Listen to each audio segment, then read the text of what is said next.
అయ్యా ఒక్క నిమిషం.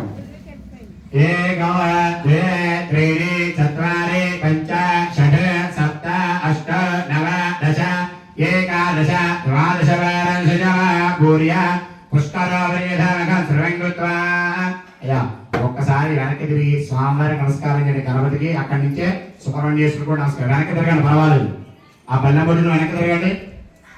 మీరు వదలండి అయ్యా, మీరు వదలండి, అలా తిరగండి. అటు తిరిగి నమస్కారం చేయండి గణపతికి. ఆ విజయ గణపతి నమస్కారం చేయండి, విజయాన్ని ఇవ్వాలని చెప్పి. సుబ్రహ్మణ్యేశ్వరుడు కూడా నమస్కారం చేసి తిరగండి, తిరగండి. ఆయన వేసినప్పుడు మీరు వేసినప్పుడు మీరు కూడా దాంట్లో వేసండి. అన్నా ఓంకారాన్ని చెప్పండి అందరూ కూడా. ఓ